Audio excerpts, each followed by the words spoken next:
Good morning students. BSc part second physics paper optics का हमने start किया था। ऑप्टिक्स की हम जिस यूनिट की बात कर रहे हैं, इंटरफेरेंस, व्यतिकरण। पिछली क्लासेस के अंदर हमने व्यतिकरण के अंदर बेसिकली व्यतिकरण होता क्या है, व्यतिकरण की क्या शर्तें हैं, यंग का द्विस्लिट प्रयोग क्या था, प्रकाश के व्यतिकरण के लिए कोहेरेंस क्या है, क्या कला संबद्धता है, कला संबद्धता किस आधार पर होती है, कैसे कला संबद्ध स्रोत प्राप्त करते हैं, पतली फिल्म से हमने किस तरह से व्यतिकरण होता है, न्यूटन वलय इत्यादि हमने पहले की क्लासेस में डिस्कस किया। एमडीएस यूनिवर्सिटी अजमेर के हिसाब से अभी तक का जो पोर्शन मैंने कराया था वो व्यतिकरण का हमारा यूनिट 1 में आता है, और अब जो मैं माइकलसन व्यतिकरण मापी और इससे आगे चलूंगा, ये सारा हिस्सा यूनिट 2 में आएगा। यानी व्यतिकरण 2 हिस्सों में बटा हुआ है। अभी तक का जो हिस्सा हमने बात करी वो प्रश्न जब बनेंगे तो वो यूनिट 1 के हिसाब से बनेंगे। आज हम बात करेंगे माइकलसन व्यतिकरण मापी, या इससे आगे जब भी इसके बारे में बात करते हैं तो ये सारे हमारे सेक्शन यूनिट 2 के हिसाब से माने जाएंगे। हमारा आज का टॉपिक माइकलसन व्यतिकरण मापी है।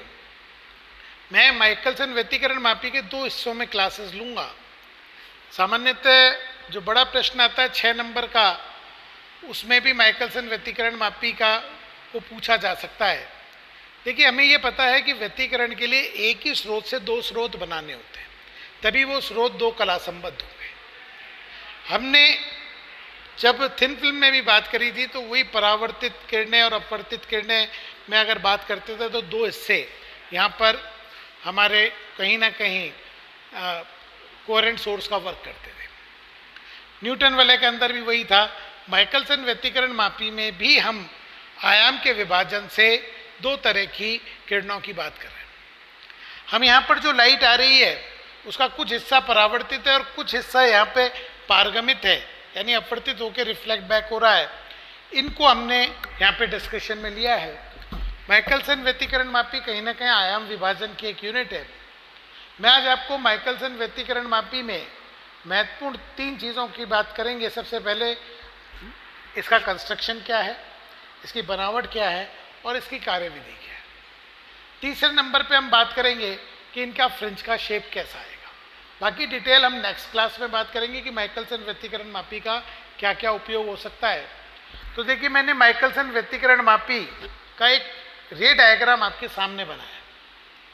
माइकलसन व्यतिकरण मापी में एक पॉइंट सोर्स एस है जिसके सामने एक एल उत्तल लेंस, कॉन्वेक्स लेंस है, सच दैट कि यहाँ से जो रेज आएंगी वो पैरेलल आएगी, यानी एक तरह से इन्फिनिटी से रेज आ रही है।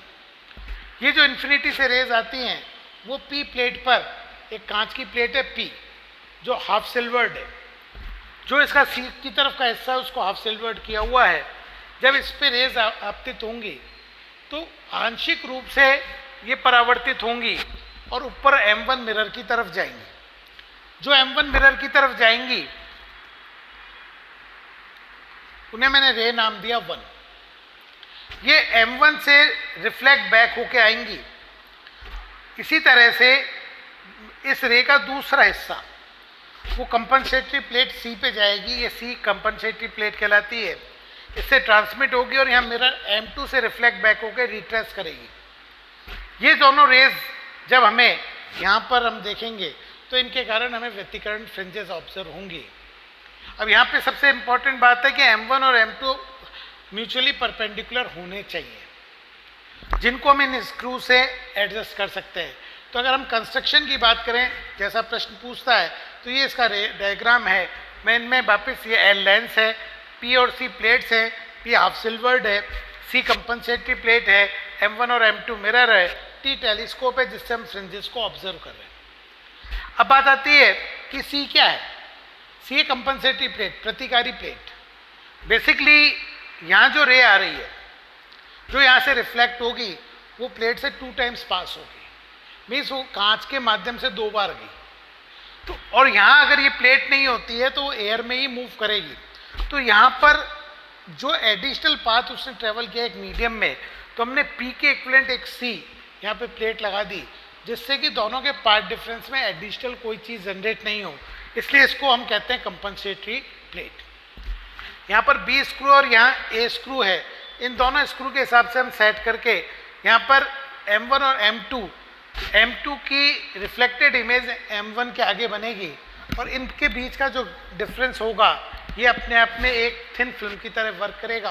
यानी कहीं ना कहीं माइकलसन इंटरफेरोमीटर एक थिन फिल्म एक्सपेरिमेंट या थिन फिल्म से इंटरफेरेंस है। अब हम इसकी कार्यविधि और इसकी फ्रिंज आकृति की बात करते हैं। जैसा मैंने बताया, यहाँ पर लेंस से जब रेज इस पी प्लेट पर आएगी तो आंशिक रूप से परावर्तित होगी और मिरर M1 की तरफ जाएगी, और आंशिक पारगमित होगी और मिरर M2 की तरफ जाएगी। सामान्यतः M2 फिक्स और M1 मूवेबल है, तो हम M1 को मूव करके इनकी पोजीशन को चेंज कर सकते हैं। यहाँ कंपनसेटरी प्लेट, क्योंकि जो रे 1 है और रे 2 में एक एडिशनल पार्ट डिफरेंस आ रहा था, क्योंकि रे 1 पी प्लेट से 2 बार पास हुई थी, इसलिए यहाँ पर हमने एक कंपनसेटरी प्लेट लगा दी थी। नाउ जब ये रिफ्लेक्ट होके आएगी तो इसके परावर्तन के कारण हमारे पास एक M2 की आभासी प्रतिबिंब हमें यहाँ प्राप्त होगा। अगर M1 और M2, क्योंकि ये 45 डिग्री पर अगर M1 और M2 एक दूसरे के लंबवत हैं, एक्यूरेटली लंबवत हैं, तो ये एक समान मोटाई की वायु की फिल्म बनेगी, और चूंकि एक समान मोटाई की वायु फिल्म बनेगी तो इसके कारण जो व्यतिकरण फ्रिंजेस बनेगी वो वृत्ताकार होगी। ध्यान रखें कि सामान्यतः एक माइकलसन व्यतिकरण मापी के अंदर जो फ्रिंज का आकृति है वो वृत्ताकार होगी। क्यों होगी? क्योंकि यहाँ पर जो फिल्म बन रही है वो एक समान मोटाई की है। अब एक समान मोटाई के लिए अगर मैं यहाँ टेलीस्कोप से देखूं तो यहाँ से आर डिस्टेंस और यहाँ से आर डिस्टेंस का पथांतर समान होगा। मान लीजिए यहाँ से आर डिस्टेंस का जो बिंदु है वहाँ पर कोई संपोषी व्यतिकरण हो रहा है, तो इस केंद्र से आर डिस्टेंस के लोकस पर संपोषी व्यतिकरण ही होगा। क्योंकि ये दो मिरर इस तरह से हैं, तो एक सेंटर से आर डिस्टेंस मीन्स एक वृत्ताकार दूरी पर जितनी भी फ्रिंज बनेगी वो समान आकार की होगी, समान तरह की होगी। यानी मान लीजिए यहाँ कहीं आर दूरी पर संपोषी व्यतिकरण हो रहा है, तो आर दूरी का लोकस आता है हमारे पास, बिंदु पद आएगा वृत्ताकार, अर्थात यहाँ पर फ्रिंजें वृत्ताकार बनेगी। मान लीजिए आर दूरी पर विनाशी व्यतिकरण हो रहा है, काली फ्रिंज आ रही है, तो यहाँ पर 3 डायमेंशन के अंदर उसका लोकस क्योंकि सर्किल आ रहा है, मीन्स यहाँ सर्कुलर फ्रिंजेस बनेगी। हाँ, हमारे एडजस्टमेंट में ऐसा हो सकता है कि हमें यहाँ जो फ्रिंजेस ऑब्जर्व हो रही है वो हो सकता है स्ट्रेट ऑब्जर्व हो रही हो या कुछ इंक्लाइंड हो। तो इसके 2 कारण हो सकते हैं। अगर मान लीजिए हमारे दोनों मिरर के बीच में मान लीजिए कुछ डिस्टेंस है, से 2D, ये वेरिएबल है, 0 नहीं है, और ऐसी परिस्थिति के अंदर ये एक दूसरे के पैरेलल नहीं आ रहे, मीन्स ये दोनों म्यूचुअली परपेंडिकुलर नहीं है, तो हमारी फ्रिंजेस सम पैराबोलिक फॉर्म ले सकती है। डिपेंड करेगा मिरर किस तरफ से ट्विस्टेड है। अगर मान लीजिए इधर है तो ये इस तरह से फ्रिंजेस आ गई, ये मिरर यहाँ पर पास है तो इस तरह से आ गई। ऐसी भी परिस्थिति हो सकती है कि मिरर इमेज ऐसी बन रही हो कि एक दूसरे पे इंक्लाइंड हो, ध्यान रखें यहाँ इंक्लाइंड है, इमेज बन रही है, तो ऐसी परिस्थिति में हमारी फ्रिंजेस प्लेन भी आ सकती है। तो इस तरह से हमने एक बहुत शॉर्ट में आज माइकलसन व्यतिकरण मापी में फ्रिंजेस क्या होगी ब्रीफ पे रिपीट कर दूं। माइकलसन व्यतिकरण मापी आयाम विभाजन की ही एक युक्ति है जिसके अंदर हम प्लेट से आंशिक पारगमन और आंशिक परावर्तन की जो किरणें हैं उनके व्यतिकरण को देखते हैं। हमारे माइकलसन व्यतिकरण मापी के अंदर एक जो मिरर M1 और M2 है, M2 की आभासी इमेज या प्रतिबिंब यहाँ बन रहा है, तो एक समान मोटाई की फिल्म के व्यतिकरण को हम मान सकते हैं। इन फ्रिंजों की सामान्यतः आकृति वृत्ताकार है। अगर ये वृत्ताकार नहीं होकर कोई और आकृति लेती है तो इसका मतलब हमें एडजस्ट करके M1 और M2 को इस तरह से एडजस्ट करना है जिससे ये एक दूसरे के परपेंडिकुलर हो जाए। नाउ नेक्स्ट क्लास में हम बात करेंगे कि माइकलसन इंटरफेरोमीटर का लेबोरेटरी में क्या क्या यूज़ है। Thank you.